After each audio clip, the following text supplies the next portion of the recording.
자, 배경자로는 전개부터 갑니다. 1636년 청해 홍타의 일명, 이걸 청태종이라 불러요. 10만 명이, 엄밀히 따지면 한 12만 명 정도 됩니다. 통상 우리가 10만 명 이렇게 얘기합니다. 네. 약 12만 명이 명예 공격 이전에 배후의 안전을 확보할 목적으로 공격하자 당시 인조는 강화도로 피난길이 막히자 소현세자와 함께 남한산성을 피신하였다. 자, 여기 좀 봐야 돼. 여기도 기출이 뜬 게 있어요. 이때 보세요. 인조의 첫째 아들이 있고 둘째 아들이 있을 거 아니에요. 그죠? 첫 번째가 소현세자, 둘째가 복림대군이에요. 자, 소현세자와 함께 남한산성을 갔다는 얘기는 강화도 입성을 못했다는 얘기예요. 누가? 이 사람이요. 복림대군은 어떻게 됐다는 얘기야? 강화도로 피난 갔다는 거예요. 뿐만 아니라 왕족들이, 일부 왕족들과 복림대군은 강화도로 피난 갔고 소현세자는 강화도를 가지 못했다. 그래서 소현세자와 왕인 인조는 경기도 광주인 남한산성으로 몽진길에 오르게 됐다. 이런 뜻입니다. 기출이에요. 아셨죠? 네, 누가 갔는지 안 갔는지 물어봐요. 복림대군은 강화도에 피신하였다. 청이 우리에게 이제 군신관계를 요구합니다. 우리 알다시피 정묘한테는 형제관계였잖아요. 이제 군신관계를 요구합니다. 후금이 지방과 내몽골을 장악하는 국호를 청으로 변경하였습니다. 이 단어 하나만 가지고 되게 시험에 잘 나오는 거죠, 이게. 청으로 바뀐 거죠. 명나라 후금이 청으로 바뀌겠다. 한자를 여기 적죠. 여기 적죠. 보시면 반대되는 나라가 명나라잖아요. 이렇게 적잖아요. 명은 한자를 이렇게 적잖아요. 그죠?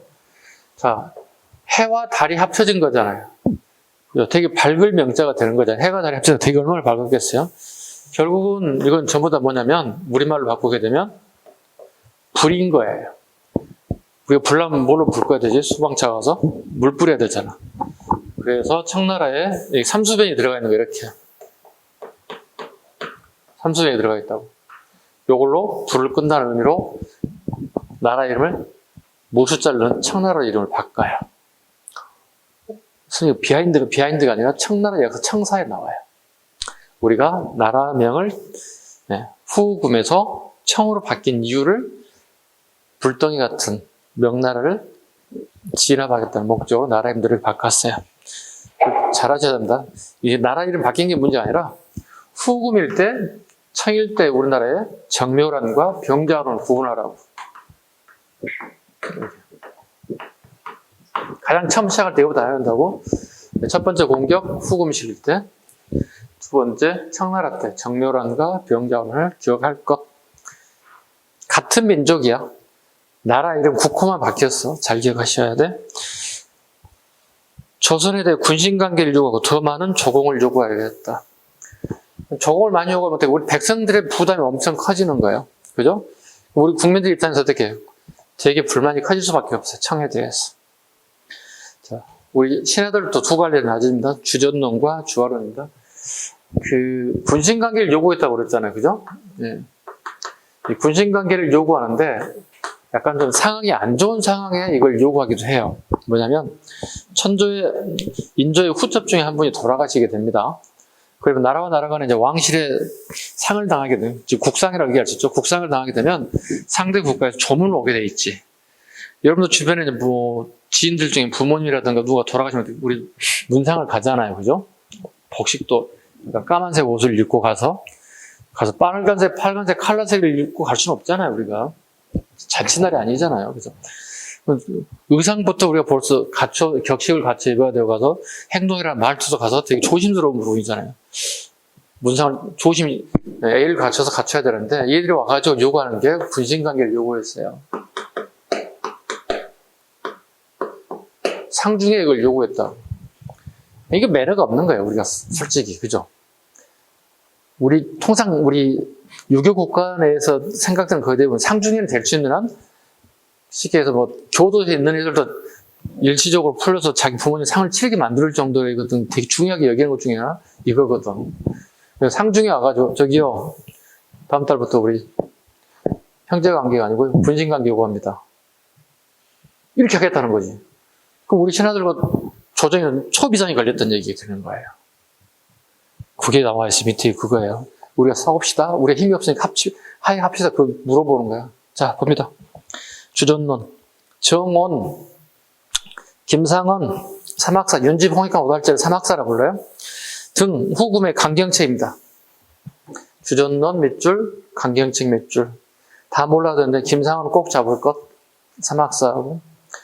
주화론 갑니다. 양명학자 최명길 등은 후금과의 강화 체계로 침략의 피해를 최소화시키기 온건책을 주장하였다.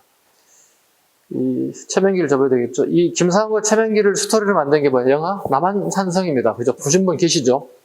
치열하게 싸우죠? 네. 두 사람이 치열하게 싸우는 겁니다. 네. 전개.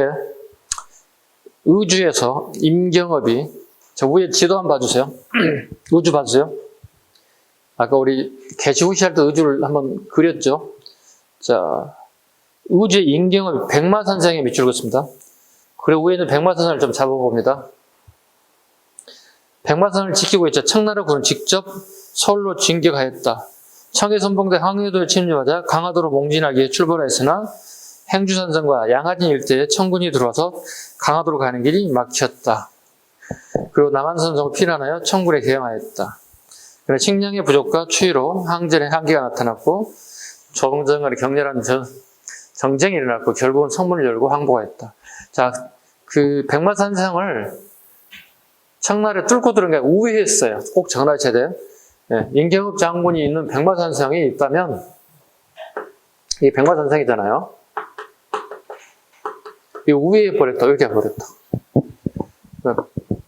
되게 위험한 작전인데 청은 이걸 선택하게 됐어요. 네, 임경업은 딱 여기서 끝나는 거예요. 임경업이 뒤에 또 나올 겁니다. 안 나오려나?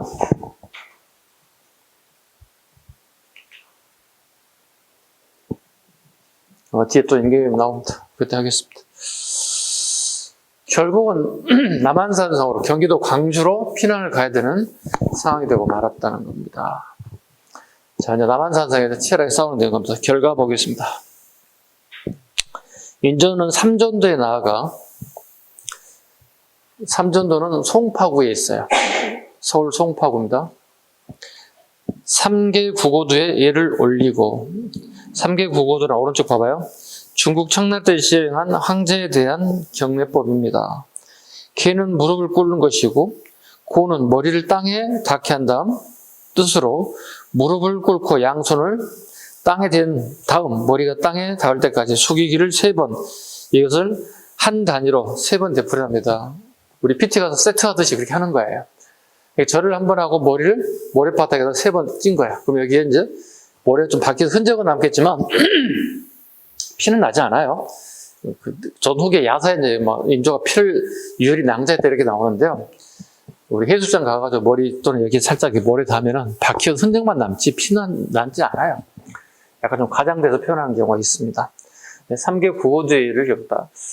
그 당시에는 되게 치욕적이었다는 거예요. 그 보시면 남한산성에 보통 한 50일 정도의 식량분, 그 다음에 식수, 이거밖에 안 됐어요. 근데 추운 겨울에 들어갔어요. 추운 겨울에 들어갔고, 홍타이지에게 포위됐어요. 그리고 우리나라에 있는 모든 군인들 뿐만이 아니라 의병들이 모아져서 왕을 구하기 작전이 펼쳐져요. 근데 쟤네들이 뭘 가져왔냐면 커다란 포를 가져와서 그걸 홍위포라고 불러요. 홍위포. 청나라 애들이 가져온 게 홍위포입니다. 이걸 가져와서 아주 우월한 군사력을 통해서 인조를 구하려고는 우리나라의 군인들을 완전 박살내버렸어요. 쟤네들이 12만 명이 왔다고 그랬잖아요. 그죠? 정확하게 12만 명이 왔는데 그 부대도 그 군인 숫자도 많은데 거기에 주력 부대가 홍위포라는 게 있어요.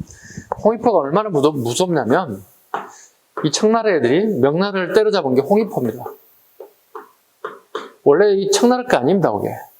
원래 명나라들이 쓰던 무기예요. 청나라가 초장에 엄청나게 피해를 많이 보게 돼요. 명나라도 홍위포를 쏘니까.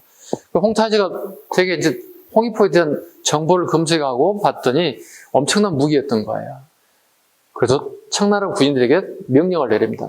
저기 홍위포를 가져오고 홍위포를 만든 기술자를 데려오라고 얘기해요. 그러니까 홍위포와 기술자를 잡아오지 못하게 되면 다 죽이겠다는 거예요. 특수부대를 파견하게 돼요. 명나라에 가서 그 홍위포와 그 기술자를 전부 다 가져와요.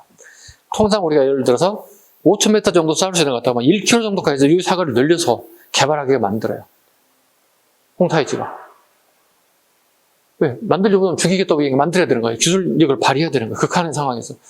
그렇게 해서 홍위포를 가지고 인조를 구하기 위해서 우리나라 전국에서 올라왔던 군인들 전부 다 제거하게 돼요. 더 이상 인조를 구할 수 있는 부대가 없어요. 항복할 수밖에 없어요. 그때 추운 겨울이었어요. 그래서 추운 겨울과 식량난과 이 모든 것들이 종합 세트가 돼서 더 이상 항전할 수가 없었어요. 그래서 항복을 하게 되는 거예요. 조건이 있어요. 하얀 백마를 타고 와야 된다. 항복이니까. 하얀 옷을 입어야 된다. 그 정문이 아니라 후문으로 나와야 된다. 후문으로 나오고 난 다음에 내려서 경기도 광주에서 송파구까지 걸어서 추운 겨울에 와서 맹약식을 하게 되는 거예요. 그게. 그러니까 한 나라의 국왕으로서 되게 치욕적인 행위를 당했다고 봐야 되겠죠. 네. 그리고 거기에 삼전도 비를 세워요. 삼전도 비로. 우리나라 말도 있고 청나라 말도 있고 몽골 말도 섞여 있는 말들이 3개의 언어로 이렇게 구성되어 있어서 왜 여기에 삼전도비가 세워진 내용이 쭉 나와 있습니다. 네. 오른쪽에 삼전도비 한번 봐주시죠. 요겁니다. 좌측에 남한산사이고요. 네. 안 가보셨겠죠, 여러분들? 남한산성을? 그치. 여기가 이제 막걸리가 유명해서 막걸리 한 잔씩 먹고 와야 돼. 예. 막걸리에 당 요리에 한 잔씩 딱 하고, 참 좋을 것 같아요. 근데 음식만 먹고 하면 안 돼. 우리 한번 올라가 봐야 돼. 예. 산성 거 비싸긴 합니다만, 그래 한번 봐야지. 기념비제니까. 오른쪽에 삼전도비는 보시면, 지금 예전에 없던 것들이 있어요. 유리로 지금 현재 막어져 있죠? 그게 이제 우리 학생들 때문에 이제 막혀지게 된 원인 중에 하나인데요. 이제 공무원 시험을 준비하는 친구들이 삼전도비에 대해서 수업을 선생님들도 배워야 돼요. 노량진에서. 이건 되게 우리에게 치욕적인 거다. 그렇죠? 치욕적인 거 맞죠? 왕이 항복하고, 항복은 문구를 막 다 적어놓은 거잖아요. 우리가. 청나라가 우리 이제 군신의 관계가 맺어진 거잖아요. 이걸 배우니까 치욕적이다. 막 이렇게 얘기하는 학생들이 가지고, 우리 교통사고 나면 이렇게 라카 있지. 저기 바퀴칠하고 이렇게 라카칠해서 교통 표시하는 거 있잖아. 상대방 차에 침범했고 우리가 이렇게 되고 이런 걸 표시하는 거잖아.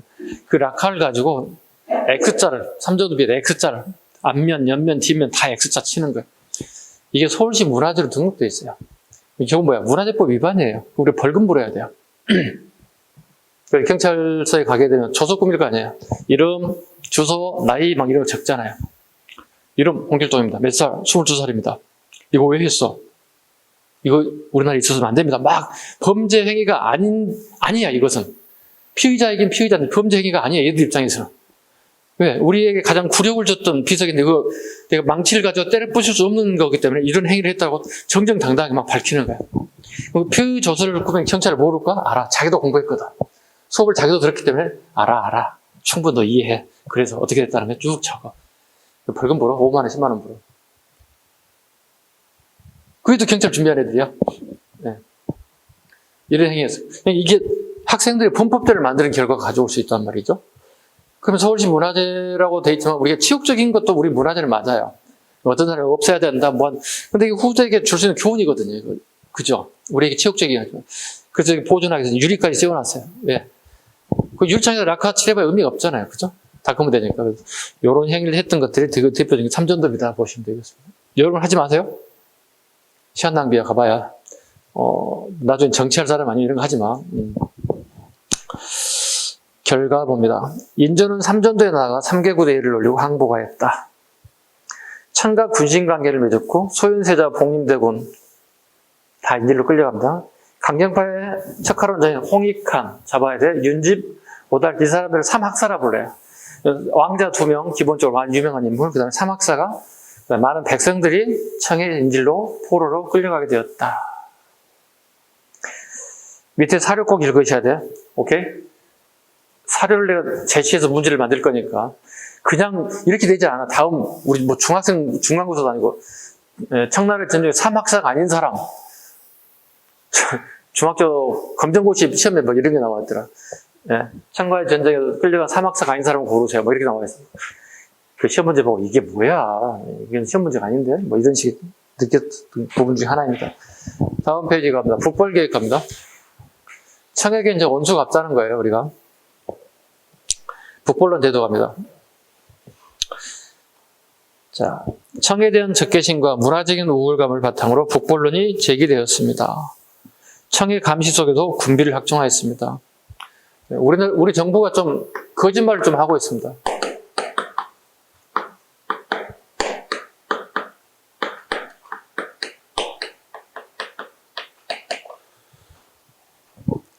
정권이 잘못하면 물러나야 되겠지. 민주주의 국가에서. 근데 왕조 국가에서 이게 물러나질 않아요. 그 인조가 백성들에게 이렇게 소문냅니다. 호운, 오랑캐들의 우는 채 100년을 가지 않는다고 얘기했어요. 그러니 곧 오랑캐인 나라, 청나라는 곧 멸망할 것이니 좀만 기다려달라. 이렇게 거짓말처럼 유언비어를 퍼뜨려요. 누가? 조선 정부가, 인조 정부가. 그러면 우리나라 와 있는 청나라의 스파이들이 꽤 많겠지. 그럼 청나라 애들은 이걸 알까 모를까? 당연히 알 거 아니야. 얘나 지금은 스파이는 널려 있잖아.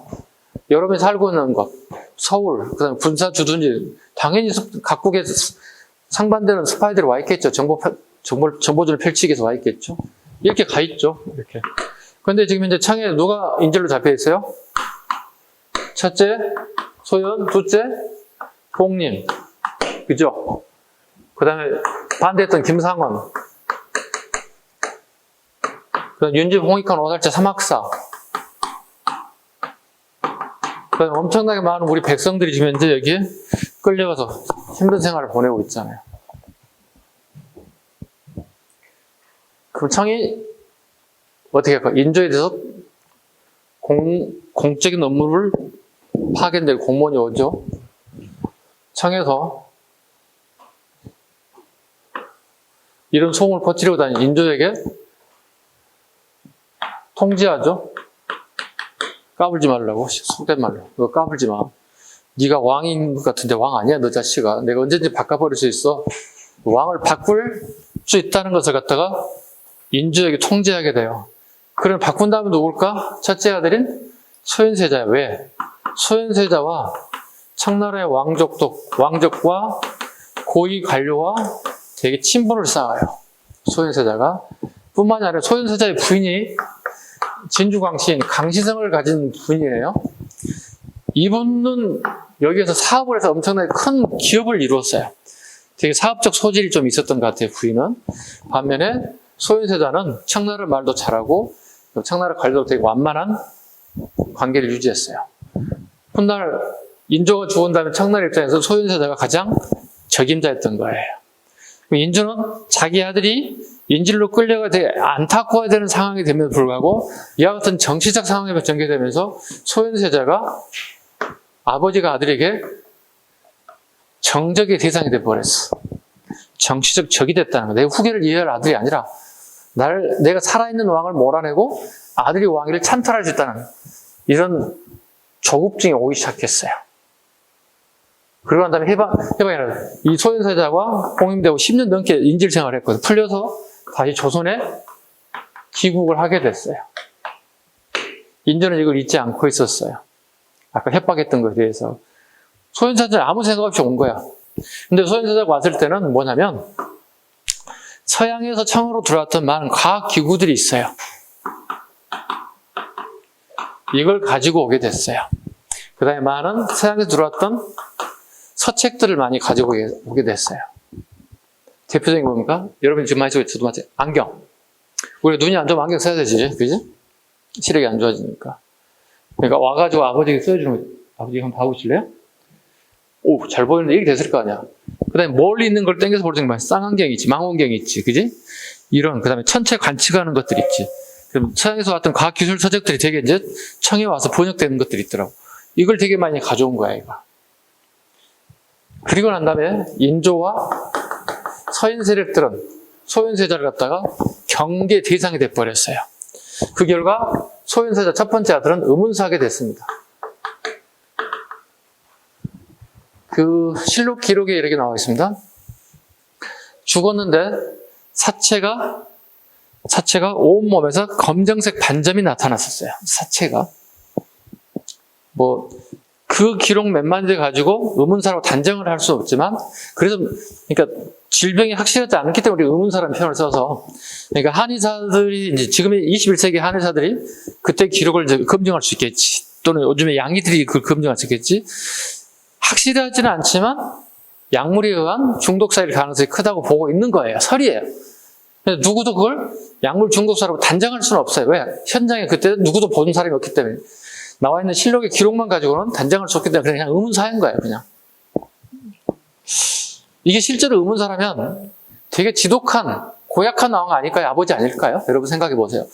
여러분 아버지하고 자식까지 관계 보세요. 되게 돈독하잖아요. 물론 가끔 아버지가 화도 내시지만 그건 사랑이기 때문에 가능한 거잖아요. 그만큼 사랑하기 때문에 화를 내는 거지. 그런 걸 생각한다면 아들을 죽인다는 건 거의 불가능한 얘기인데 이런 상황이 발생됐죠. 결국은 소현세자가 의문사를 죽었고, 그 다음에 이제 강씨 부인이 문제예요. 자, 며느리잖아요. 인조 입장에서는 며느리고, 여기는 시아버지 되는 거잖아요. 며느리 입장에서 이제 인조에게 이제 쳐들어가는 거예요. 사정전에 문을 확 열고 들어갑니다. 이제는 왕이 아니에요, 이제. 시아버지잖아요. 아니, 따지는 거야. 아니, 어떻게 아들을 죽일 수 있어요? 아버지가 돼갖고. 며느리 입장에서 따지는 거예요. 이 말이 됩니까? 막 따지는 거야, 왕한테, 시아버지한테. 저기요, 우리 아들 셋이 있거든. 얘들도 다 죽이세요. 당신 손자들이니까 다 죽이세요. 막 감정이 폭발하는 거야. 그럴 수 있지 않나요? 그쵸? 엄마 입장에서, 아니, 남편 죽였으면 우리 자식들 3명 있는데 다 죽이세요. 이렇게 하는 거예요. 당신 손자들잖아요. 이거 다 죽이세요. 막 이런 거예요. 알았어. 인조 잔인하죠? 다 제주도로 유배 보내버렸어요. 자기 며느리, 손자 다 유배 보냈어요. 다 풍토병으로 죽었어요. 근데 막내 하나만 살아남았어요. 강씨와 소현사 사이에 살아남은 막내가 있는데 이게 밀풍군이에요. 이 드라마 소재가 된 게 오지오가 그 역할을 했던 영화가, TV 드라마가 있어요. 아시나요? 추노. 들어본 적 있나요? 도망간 노비를 추적해서 잡으러 다니는 사람들이거든요. 일종의 서양 영화로 보면 헌터들이죠. 사냥꾼들이죠. 그거 이제 막내 아들을 살리겠다고 말에다 등 태우고 옷도 확 하도 제치고 막 달리는 모습이 이제 되게 인상 깊게 남아있는데요. 제가 그때 수업 끝나고 야간에 식당에서 밥을 늦게 식당에 들어 밥을 주문하는데, 성인 아줌마들끼리 막 모여서 그거 보면서 난리가 난 거예요. 오지오, 이 몸이 되게 좋다고. 드라마 내용은 보지 않고, 오지오 몸통 상의를 탈의한 모습에 되게 그냥 뿅 가가지고 난리굿을 피우고 있는 거예요. 저건 뭐지? 근데 실은 역사적인 내용이긴 한데, 역사를 크게 깊게 다루진 않아요. 우리 시험에 나오지도 않아요. 근데 TV 드라마 소재는 되게 멋진 거예요. 왜? 사람을 죽이고, 막 도망가고 하는 내용이 되게 다이나믹하잖아요. 이런 내용들은, 그죠? 네. 이거예요. 근데 밀평구를 우리가 알아야 되는 이유가 있죠. 왜 알아야 됩니까? 뒤에 배우시면 영조 때 소론이었던 2인자 난이 발생하는데, 2인자가 이영조를 몰아내고 밀풍구를 정통인 소윤세자가 첫째 아들인 직계잖아요. 그죠? 이 사람을 왕위로 옹립할 운동이 벌어져요. 이게 2인자 난이에요. 영조 때. 영조 초기에. 그래서 밀풍구지 알아야 되는데, 그 밀풍구이 누구냐 물어보면 소윤세자의 막내 셋째 아들, 강시여 사이의 셋째 아들이다 보시면 돼요. 그래서 좀 이해가 갔죠? 오늘 갑자기 밀풍구이 누구냐 물어보면 알 수가 없잖아요. 다시 갑니다. 교재를 가보겠습니다. 소중화사상. 중국 이해의 나라에서 중화사상의 영향을 받아서 발달한 자민족 중심의 사상으로 조선과 베트남에서 발달됐다. 이게 소중화사상이라고 합니다. 읽을까요? 명나라를 망해버렸잖아. 그죠? 명나라를 망했는데 망한 나라를 사랑할 수는 없잖아요. 그래서 자민족 중심으로 발전하는 걸 소중화사상이에요. 나는 아직도 중국을 사랑합니다. I love China라고 생각하면 돼. 그러니까 어렵게 생각하지만 중화주의 사상, 중화사상, 소중화사상 한마디로 영어로 하면 I love China야. 이러면 됐죠? 되게 간단해지잖아요. 그게 뭐예요? 자꾸 물어보지 마. 그냥 간단하니까 I love China. 그죠? 그래서 선생님이 가끔씩 중국지가 하는데 중화요리에서 좀 안 들어간다고 그랬지. 중화주의, 세상의 모든 중심, 중국이라 얘기하고 되게 중화주의야. 다시 한번 중화주의는 뭐라고? 세상의 중심은 모두 다 중국 중심이라고 생각하는 게 중화주의라고. 그리고 세상의 중심은 중국이라고 생각하고 있다는 거예요, 그게. 또 중국만이 문화를 가진 제1위 국가라고 생각한다는 거예요. 이게 중화주의예요. 근데 어떻게 세상의 중심이 중국을 생각해? 우리나라가 될 수도 있잖아. 우리나라 사람들인데. 그죠? 그래서 가끔 중화 요리 써주면 내가 안 들어간다니까, 식당에. 왜? 기분 나빠서. 그렇잖아? 중국만의 문화 가지고, 우리도 문화 있잖아. 그렇잖아. 우리가 중국보다 뒤질 게 뭐 있어. 물론 많이 영향을 받긴 받았지만, 21세기엔 중화제라는 말은 저는 별로 가슴에 와 닿지 않아서, 농담 삼아 이렇게 얘기합니다. 그래도 맛있으면 들어갑니다. 요리가 맛있다고 하면 가야지. 돈 주고 사 먹어야지. 그래도 의미를 기억해보라는 얘기입니다. 선생님이 농담 삼아 농담 진담하듯이 하는 얘기가, 중화제 그거구나. 그 의미를 좀 되살려보라는 의미입니다. 자, 국보를 좀 이제 효정세 갑니다. 자, 돌아왔던 소윤세자는 죽었고, 둘째 아들 봉임대운이 왕이 자리에 올라가게 돼요. 이게 효정이 되는 거예요. 그럼 효정이 하는 게 뭘까? 서인의 추대를 받은 사람이야. 서인은 뭐랄까?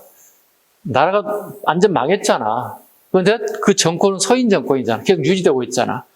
그러면 서인은 누구를 선택한 거야? 봉림대군을 선택한 거야. 그럼 봉림대군과 서인이 결탁이 된 거지, 쉽게 얘기해서.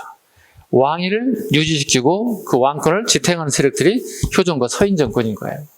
딱 코드가 맞지? 서인 정권은 봉림대군을 옹립하면서 북벌 정책을 실시하게 되는 거야. 근데 북벌이 가능해, 불가능해? 불가능해. 누구를 속이고 있는 거야, 서인 정권이? 국민을 호도하고 있다고. 국민을 속이고 있다고. 그러니까 인조했던 거 꼭 그대로 쓰고 있다고. 뭐라고? 호운불병. 우리 책에 이런 거 안 나와. 그냥 참고로 봐. 이런 사상이 그 시기에 풍문처럼 또 돌아들었다는 거야. 호운불병년.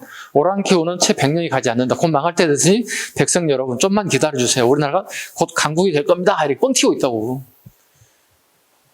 마찬가지 아들인 봉임대군도 서인과 똑같이 이거 하고 있다고. 북벌 정책하고 또 세금 많이 내주세요. 군대 많이 와주세요. 이거 하고 있다고.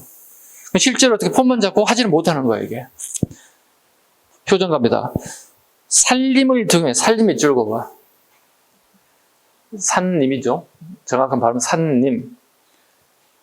자, 살림은 시골에서 특히 하삼도에서 공부 잘해서 가거시 중앙에 관료가 된 애들 갖다 우리 살림이라고 그랬지. 선비들이 숲을 이뤘다. 그를 가르쳤던 공부 잘해서 가르친 선생을 데려왔어. 이걸 산님이라 불러. 산림이란 과거 시점에 합격해서 관직에 정상적으로 밟아온 사람이 아니라 그 애들을 가르쳤던 시골의 유명한 선생님들을 데려와서 그네들이 세력이 중추가 됐다는 게 산림이라 불러요.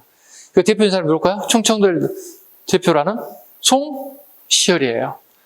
네, 송시열 같은 산림들이 들어와서 정계 주력 세력이 되는 거예요. 기억할 수 있겠죠? 잘 기억할 수 있겠죠? 적어야 돼. 효정 때 산림, 송시열 같은 사람 등용했다. 볼까요? 산림을 등용하여 친청 세력을 몰아내고 송시열, 송중길, 이완을 중용하여 군대를 양성하였다. 의영청을 주무관청, 의영청 밑으로 걷습니다. 효정임금을 오영청을 중심으로 이미 우리 다 배웠던 내용이에요. 5.2에서 그죠? 전기 5.2에서 5구정으로 바뀐 거 아시죠? 첫 번째 만들기 뭐라고요? 훈련, 도감, 의영청, 총융청, 수호청 이렇게 총, 수 잡으면 돼. 의영청, 총융청, 의영청, 총융청, 수호청 이거 전부 다 세 개 다 누가 만들었다?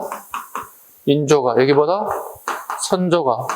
인조가 만들었지만 실질적으로 그의 아들인 효정임금이 의영청을 북벌의 본영으로 삼았다 이렇게 하죠. 북벌의 본영으로 삼았다. 원래 군사가 7,000명이었다. 의영청의 병사는. 근데 효정이 권력을 잡게 되면 3배로 늘리게 됐다. 그래서 대략 한 2만여 명 정도가 의영청의 부대 인원이었다. 북벌의 본영으로 삼게 되었다.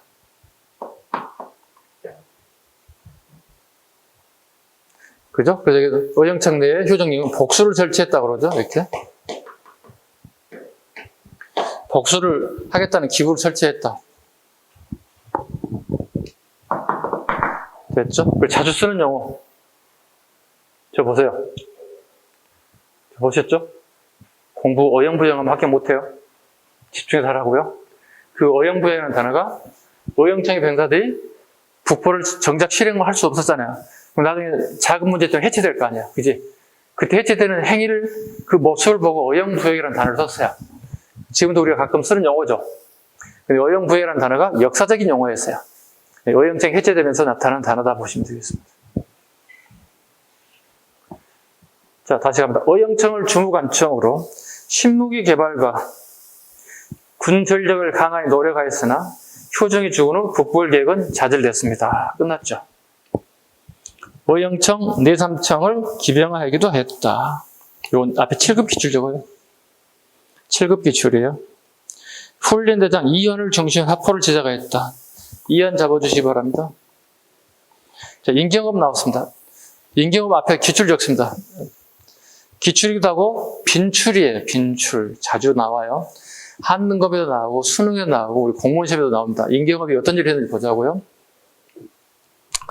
인조 때 이가람의 단을 진압하였다.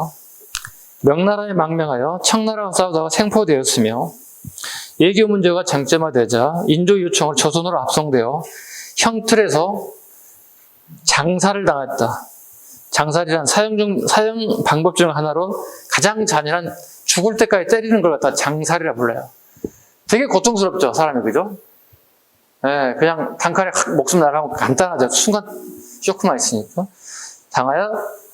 당하였다 돼 있죠. 결과적으로 뭐야? 그럼 임경업이라고 하는 사람은 여기 이때 나올 인물이 아니라는 얘기예요. 즉, 다르게 표현하면 북벌 정책에 추진하는 세력의 중추가 임경업이 아니라 이완이었던 거예요. 그러니까 임경업이 북벌의 중추적인 역할을 했던 지문이 나오면 무조건 틀린 지문이 되는 거예요. 이미 죽은 사람이니까. 죽은 사람이니까 살 수가 없어. 왜? 북벌이 시작된 건 뭐야? 효정이잖아, 본격적으로. 그러니까 효정 임금 때 누가 나오면 안 된다?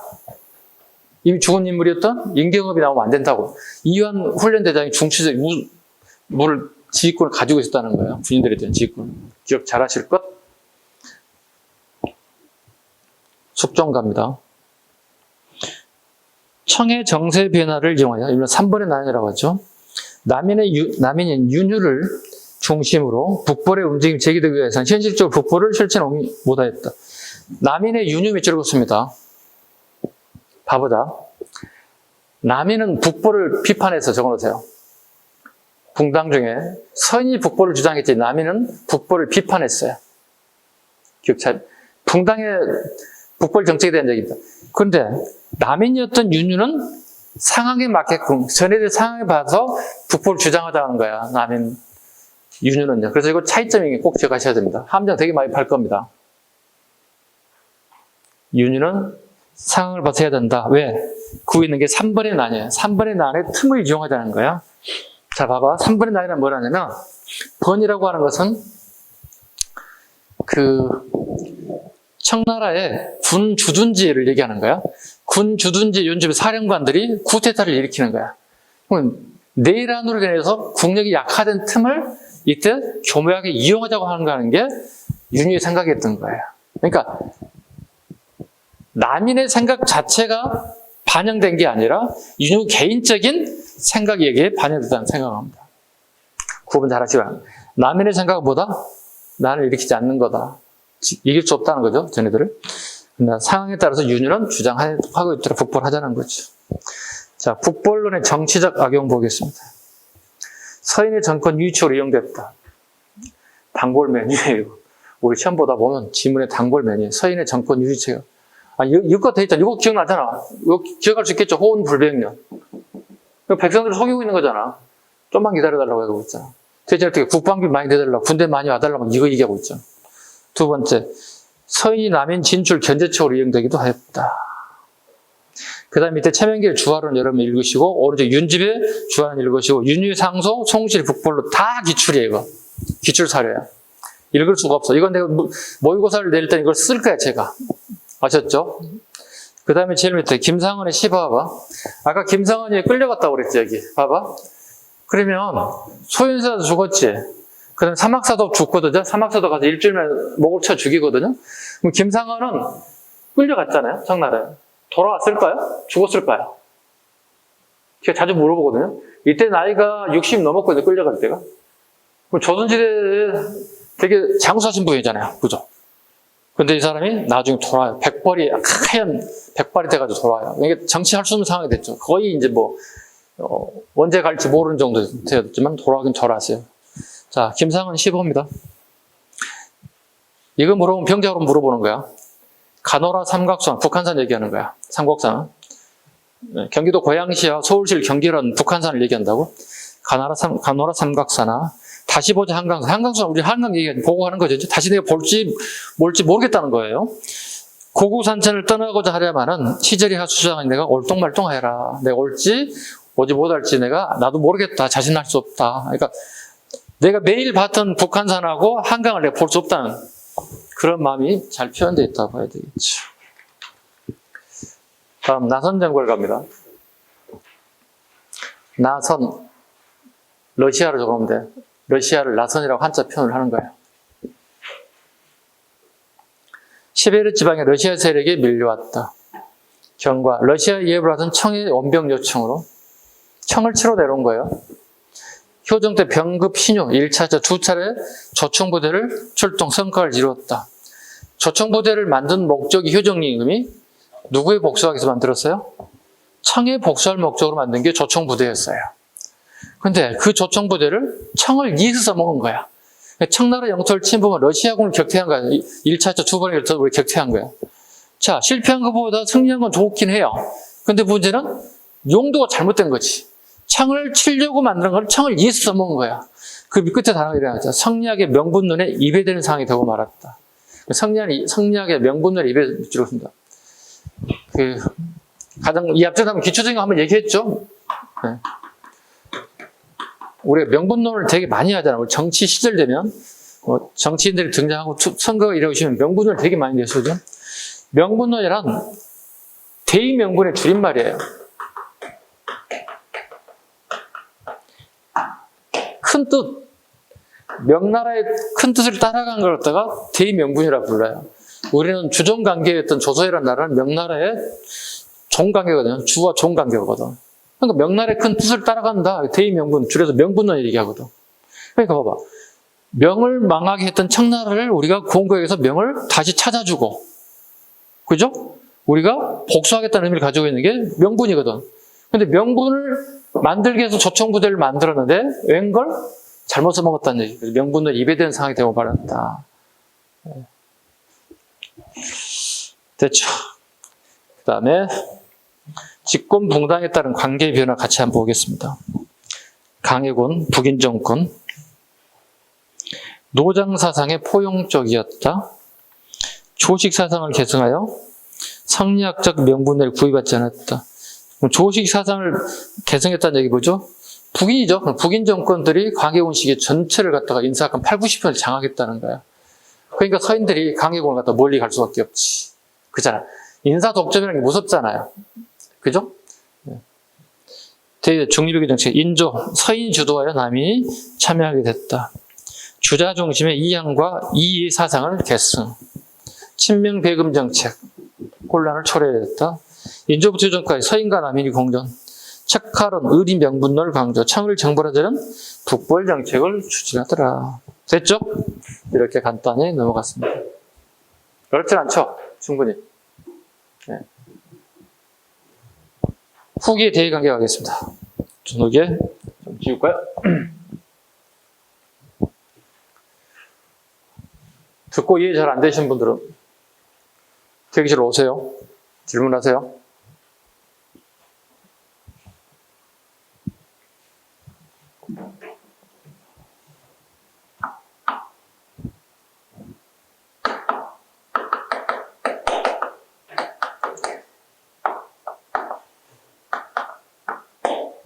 대의 관계 하겠습니다. 일본과의 관계. 자, 보겠습니다. 배경. 임난 후 독국가와 이에야스가 정권 잡았다고 그랬죠. 경제적 어려움 해결하고자 국교를 재개를 요구했다. 조선은 포로 송환을 세안을 수락하였고 외교 사절을 일본에 파견하였다. 이후 부산에 해관이 설치되고 또한 북방의 예전설이 커지자 일본과의 관계를 안정시켜야 했다. 기후약조. 강해군 때 제한된 범위 내에서 교섭 허용, 세사미도 백석, 세견선 20적, 부산포의 거류를 금지하고 무역 상인은 서계를 지정하다. 서계 밑줄 그어야 됩니다. 일종의 대마도주 막부의 도장을 찍힌 외교 문서를 가져야만이 부산에서 거래할 수 있게 만들었다. 조약 내용. 대마도 도주의 세사미도 백석으로 대마도주 세견선 20척. 수직자는 연일에 내주하되 타인을 파견할 수 없다. 그 다음에 쭉 보실까요? 네, 이 정도까지 하면 되겠다. 안 이루어지겠다. 조약내용. 그 다음에 북벌론과 북학론에 대한 대두. 북벌론 아까 했죠. 효종, 이완, 송시열, 송중길 등. 그 다음에 북학론, 박지원, 박재가 등. 연행사를 통해 청의 문물을 조선에 전파하였고 청에 발달된 문물을 수용하자 주장한 인물들 북학론이라 한다. 북쪽에 들어와 있는 서양의 문물들을 우리가 받아들여야 한다. 북쪽의 학문을 북학론이라고 합니다. 연행사. 그 당시 청나라의 수도가 연경이었어요. 그래서 연경을 찾아가는 우리 관리들을 연행사라고 불렀어요. 통신사 파견. 아까 했던 것 좀 반복되는데요. 자, 볼게요. 짧게. 파견. 선조 때부터 순조 때까지 총 12회라고 되어 있어요. 12회만 정관치면 넘어가는데 반복됐어요. 중단, 국학운동으로 밑줄하는 것은 중단. 다음 페이지. 백두산 전개비 136쪽.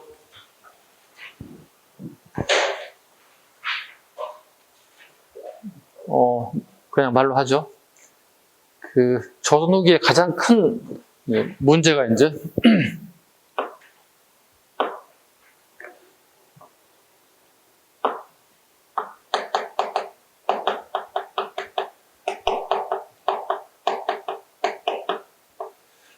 백두산의 가장 큰 특산물이 산삼이었습니다. 산삼. 얘들과 우리가 백두산에 가서 산삼을 캐는 게 그냥 늘상 있는 일이었다는 거죠. 왜냐하면 일반 농민들은 1년 내 농사 지으면은 먹고 사는데 산삼 한 뿌리만 캐게 되면 자연산 1년 농사 만먹을 정도 수익을 올렸다는 거예요. 그럼 보통의 사람이라면 바보가 아닌 이상 산삼 한 뿌리 캐는 게 낫지 않을까요? 1년 내 농사 고생하는 것보다 훨씬 더 부가가치가 크잖아요. 뭐 그때나 지금이나 뭐 별 차이가 없을 것 같아요. 이 정도는. 그런데 문제는 여기 가서 이 청나라 애들하고 우리 조선 사람들이 충돌이 일어나는 거예요. 왜? 영역 싸움이 일어나는 거예요. 동물처럼. 야, 이거 우리 땅이야. 무슨 소리야, 이거 우리 땅에 서로 이제 붙은 거예요. 충돌이 일어날 수밖에 없다는 얘기죠. 그래서 숙종임금 시킵니다. 숙종과 청에서는 서로 관리들을 파견하는 거예요, 이렇게. 우리나라는 박권이라는 사람을 파견했고, 이 사람은 청나라에서는 목국동이라는 사람을 파견해서 협상을 하게 됐다고요. 그리고 만든 게 백두산 정계비를 세웠다고, 이렇게. 그 나와 있죠, 이런 식으로. 네. 그리고 이 피석에 이렇게 나와 있다고. 서해압록 동이토문에 대한 얘기 나와 있다고. 네. 서쪽으로는 압록강을 경계로, 동쪽으로는 토문을 경계로 하겠다고, 이렇게 얘기했다고. 자, 이게 이제, 이 글자는 해결된 거예요. 이 문제를 다 해결됐어. 사이좋게 어떻게 삼천뿌리 캐로 다니는 거야, 이렇게. 근데 한참 지나서, 숙종 때를 한참 넘어가서, 이제 고종임금 때 가는 거야. 고종 때 됐는데, 청나라에서 우리에게, 조선에게 요구를 합니다. 자, 이 지역. 우리가 말하는 요동이죠. 여기 살고 있는 조선인들을 다 철수시켜달라는 얘기예요. 누가? 청나라가 우리에게 요구했다고. 목적은 뭐죠? 요즘 말로 치면 뉴타운에 재개발하겠다는 거야, 쉽게 얘기해서. 재개발할 테니까 방 다 빼세요, 이렇게 되는 거지. 그 재개발해서 그냥 빼주나, 우리가? 못 빼죠. 되게 복잡해지잖아요, 이런 상황이 되면. 똑같아요. 사람 사는 갑자기 떠나면 못 떠나는 거지. 그러고 난 다음에 이걸 역사적인 문제로 끄집어내기 시작한 거예요. 자, 숙종임금 때 이미 이 문제가 대두돼서 이미 두 나라의 관리 가서 서명하게 되고 비서까지 세우지 않느냐 말이야. 내용이 서해안노통, 서쪽으로는 우리나라를 영토로 하고 동쪽으로는 토문을 우리가 오는 영어를 한다. 그런데 문제는 이게 해석의 문제가 되는 거예요. 압록강은 문제가 없어요. 토문의 해석을 갖다가 청 해석과 조선 해석이 달라졌어요. 청은 토문이기 때문에 두만강이라고 본다는 얘기예요. 그리고 우리는 두만강이 아니라 숭황이라고 본다는 얘기야. 숭황은 어디예요? 여기죠. 옛날 우리 초기 역사 부의 출발지가 숭화강이거든. 숭허. 그죠? 중국말 숭허. 영어로 치면 밀키웨이. 은하수강이에요. 되게 이름 좋아요. 그럼 우리 영토가 어떻게? 이렇게 우리 영토가 되는 거예요. 우리 주장대로 하면. 그래서 청의 주장은 어떻게? 딱 잘라버리는 거예요. 이게 문제가 되는 거예요. 이게 지금 현재 간도 문제. 되게 앞으로 남아있는 문제. 우리가 독도 문제, 일본과 되게 시끄럽죠. 우리까지 그냥 독도 우리 땅 노리면 그러 끝나는 거야. 그리고 우리 경찰이나 군인들이 파견돼서 그거 지키고 있는 것들이잖아요. 그죠? 실질적으로 소유하고 있는, 지배하고 있는 거니까. 쟤네들 뭐 국제재판소에 올려가지고 재판 받아보자고 하는데 우리는 끄떡도 안 하잖아요. 왜? 굳이 거기에 맞장구 쳐서 우리가 그걸 문제를 만들 필요가 없는 거잖아요. 근데 우리도 똑같은 문제가 있다고. 중국 영토와 우리 영토가 지금 여기 겹쳐 있는 부분이, 이거 우리가 이걸 좀 주세요. 중국에 말 못하는 거죠, 지금 현재. 왜일까요? 중국이 너무 세잖아요. 중국이 형편없는 나라라면 어떻게 우리가 벌써 얘기하고 뺏었겠죠. 아니면 국제적인 어떤 전쟁이 되게 많이 발생할 수 있는 장소이기도 하겠죠. 당분간 우리가 무슨 말을 못해요. 간도 문제. 단 우리 공무원 시험에 나온다면 이거 나와요. 이게 뭐냐고. 서해안도 동이 토문이 뭐냐고. 거기에 핵심 뭐야? 토문이 뭐냐고 물으면 우리 주장은 어디다? 숭황 여기 얘기하고 있다. 쟤네들 주장보다 두만강으로 본다는 거야. 근데 좀 아이러니하게 내가 몇 년 전에 꽤 됐어. TV를 보는데 다큐멘터리를 보는데 우리나라의 어떤 기자들과 촬영하는 그 기사들이 쭉 가는데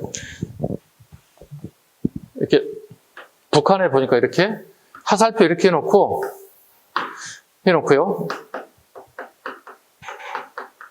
두만강 적어놓고 여기다 뭐라 적은 줄 아세요?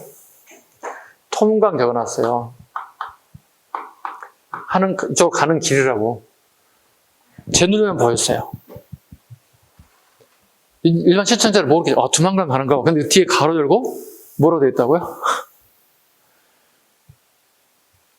내가 그래서 저 기자 새끼 미친 새끼라고 내가 그랬지.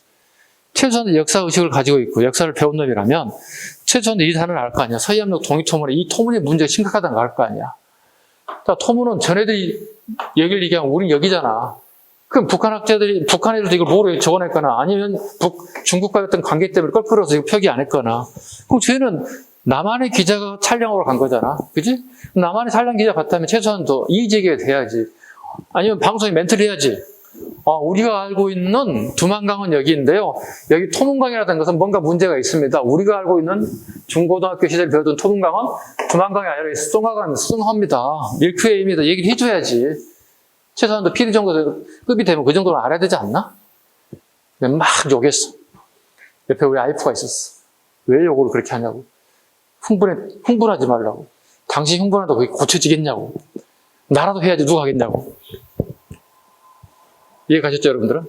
최소한 이런 정도 역사관심이 있어야 되지 않나? PD 정도 된다면? 그쵸? 네. 제 생각에 잘못된 건 아니죠? 네. 한 사람이라도 이렇게 힘을 보태주셔야 나중에 우리 영토라는 걸 우리가 얘기할 수 있고, 역사적으로도 기록상에서 이의를 제기할 수 있다는 겁니다. 앞으로 문제는 이거예요. 이 부분, 여기냐를 가지고 치열하게 싸울 거예요. 밑에 독도가 옵니다. 독도가 있습니다. 울릉도와 독도에 대한 일본 어민들이 자주 출몰하죠. 안용복 체크합니다. 일본 어민을 축출하고 일본이 건너 담판을 지고 울릉도 독도가 조선의 영토를 인정받고 기고하였다. 안용복은 예교관이 아니에요. 그냥 일반 민이에요. 백성이에요. 그 부산에 애관이 설치됐다고 그랬죠. 임지례란을 기점으로 해서. 애관이 설치돼서 일본인들이 거기에 상주하고 있는 거예요. 예교관이. 그럼 예교관들도 일본 상주인들도 먹고 살아야 되겠지. 그럼 조선에서 누군가가 거기에 물건을 갖다 대주는 사람이 있을 거 아니야. 그죠? 지금도 생선 고기 뭐가 할 거냐. 그래서 안용복이 일종의 식당의 부자재를 갖다가 납품해주는 업자였던 거예요. 그러다 보니까 가장 기본적인 해야는 되는 애야. 일본에 대한 해야가 작게는 되는 말을 얘기하고 이해할 수 있는 정도 되는 거지. 그러니까 일본에 가서 따지고 한 거지. 되게 역사적으로 큰 역할을 하게 됐죠. 그래서 이름이 널리 알려진 인물이 안용복인데 시험에 나온 거 딱 한 가지밖에 없습니다. 시기예요. 숙종이에요. 무조건 잡아요. 숙종이 없나 여기? 없지. 그 무조건 안용복에도 적어. 숙종대라고 적어야 돼. 다른 거 나올 게 없다. 안용복 나오면 무조건 숙종 시기에 업적을 한 선택지로 골라내는 거야. 숙종입니다. 자, 오른쪽에 일본 내 관련 문헌, 국내 관련 문헌. 빈출 적어, 빈출. 이거 책을 읽을 수가 없잖아. 이건 암기사항이에요. 여러분들이 계속 보셔야 돼요. 자, 봅니다. 일본 내 관련 문헌에 독도는 우리 조선의 땅이라고 표기하고 있다고. 은주시청 앞기, 번뇌, 지벼, 통항 일남, 삼국제방지도, 조선국제희말탐사선, 해산조륙도, 육군참모부, 지도구역 일남도, 조선전도, 태정가문서, 일본 예지도정도, 일본 총리불행 24호. 계속 봐야 돼. 책 넘길 때마다 심심하면 봐, 계속. 제목만 봐, 계속 봐. 내용 몰라도 내용 물어보진 않으니까. 주요 용어 정리, 국내 관련 문헌, 삼국사기, 지정학 문기. 이거 기출이야, 기출. 지중왕 때 이사부가 우산국을 복속한 이래 우리나라의 영토로 시작되었다. 그럼 여기 삼국유사가 나오면 안 되겠지, 당연히, 그지? 울릉도에 대한 얘기. 고려사, 우산국 사람들이 고려에 소사물을 바친 기록이 나오며, 최후가 우산국의 3인정책 실시한 기록도 나와 있더라. 세종실록 지리지. 독도와 관련된 부분도 기록 나오더라. 우산대로 기록이 되어 있더라. 신증 동국여의 승남. 미음범, 1905년 밑줄 보시고, 러일 전쟁 중에 일본 애들이 우리 땅을 빼앗아갔어요. 그래서 시네마현으로 편입됐다. 그 새끼들이 부른 이름이 뭐예요? 다케시마라 불러요. 한자로는 죽도예요. 한자로는 죽도라 부르고 일본식 표현 방법으로는 다케시마라 불러요. 우리는 독도라 부르고요. 쟤네들은 다케시마 이렇게 불러요. 1914년 행정구의 개편으로 경상도에 편입되었다. 그 전은 강원도였어요. 이게 경찰청에 한번 나왔어요. 왜 그랬을까요? 그래서 이 독도는 우리 땅이라는 그 노래 다 알죠? 경상북도 울릉도 도동면 땡땡땡땡땡땡 독도는 우리 땅. 다 기억할 수 있죠? 독도 우리 땅에 대한 노래. 그러니까 행정구역명이 다 경상북도가 되어 있는 거예요. 경상북도 울릉군 도동면 몇 번지 땡땡땡땡 이렇게 나가는 거예요. 그러니까 조선시대의 행정구역은 경상북도인 거야. 맞는 거야. 근데 원래는 강원도였어요. 강원도였던 것들이 바뀌게 되면서 우리 경찰청에 7%가 8%가 오답이 나와버렸어요. 왜 그랬을까요? 그 노래가 다 망친 거야. 지금 1914년 전에 독도의 지방행정구역을 물어봤는데 그게 이제 노래가 우리 귀에 계속 머리에 남아있는 거예요. 경상북도 울릉군 도동면 땡땡 몇 번지 독도는 우리 땅. 이 노래가 참고하시 기 바랍니다. 네. 다시는 안 나오겠죠? 네. 얼마나 욕했는지 아시죠, 그때? 결국 거의 다 틀렸다는 얘기죠, 수험생들이. 욕 얼마나 했겠어요. 진짜 너무 치졸하다. 이렇게까지 해야 되나. 우리 독도에 관심을 가져야 것도 좋은데, 조선시대 행정구역이 경상북도였느냐, 강원도였느냐, 전라도였느냐, 이거 물어보고 있잖아요. 또 어떤 시험은요, 원래 우리 조선시대 전기, 중기, 후기 거의 각각이 독도에 대한 얘기는 전부 다 공도정책이에요. 섬에 살지 못하면 빌공짜를 쓰는 거야. 사람을 살지 마세요. 다 이걸 공도정책이라고 불러요. 고종 때부터 사람을 갖다가 이주시켜요. 근데 이주하려는데 가겠어요, 사람들이. 울릉도니 독도니 안 갈 거 아니에요. 왜? 언제든지 일본에 와서 노락질하고 사람 죽이고 가는데 무서워서 갈 수가 없잖아요. 이 공도정책인데, 고종 때부터 어떻게 이제 안 가니까 사람들이 강제로 이주시키는 거야. 7급에 내기는 어느 도민들이 가장 많이 왔느냐? 그 지역에 이주하지 않느냐? 전라도, 경상도, 충청도 순이었거든. 이걸 물어본 경우도 있어요. 이건 학술 논문지에 나온 내용이야. 그 사람, 그 논문을 썼던 교수가 출제하지 않았을까 싶기도 하고. 그래서 저야 그 논문을 읽었으니까, 뭐야, 이게. 진짜 너무 심하다. 이 학생들이 이게 너무 심한데? 이런 경우 가끔 있어요. 약간 출제위원들이 약간 똘끼가 작동하는 부분. 지 전공 파트, 지 논문 파트를 갖다 실은 경우도 있다는 거예요. 이런 문제는 틀려도 되게 괜찮아요. 상식적으로 틀려도 돼요. 다 틀리는 건 괜찮아요. 배운 걸 남이 틀린 거 내가 맞으면 내가 합격할 수 있는 거니까. 그죠? 가감하게 시험장 갔는데 모르겠어. 포기해. 그거 가지고 10분 끙끙거리면 안 돼. 나머지 일을 갖다가 차라리 던지는 게 좋아. 나머지 걸 푸는데 더 시간을 써주는 게 좋아. 그래서 항상 문제 풀 때 모의고사도 항상 하세요. 모르겠어. 패스해. 패스. 아는 것부터 해야 돼. 뒤에 다 틀릴 수 있어요. 이건 정설이야. 예전에 지금이나. 그죠? 그 다음에 외국의 독도 인식. 우리 이렇게 부른다는 거예요. 프랑스에서 부솔. 그 고려잡이 리앙크루트 발견해서 리앙크루트 록스라고 부르기도 하고, 그 다음에 영국 함대 함에서 발견다 해서 호넷 록스라고도 부른다. 예. 일종의 섬보다는 그냥 바위 정도로 보고 있는 인식이에요. 외국에서 우리 독도에 보는 견해가 그렇습니다. 여기까지 하고요. 시작하도록 하겠습니다.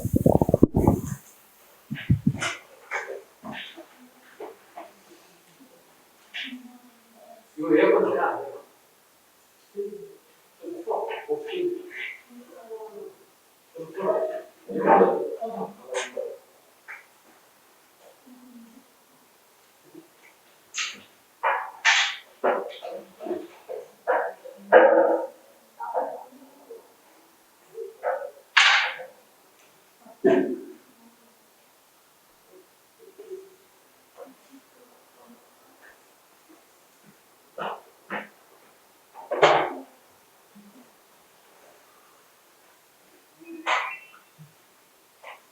여기가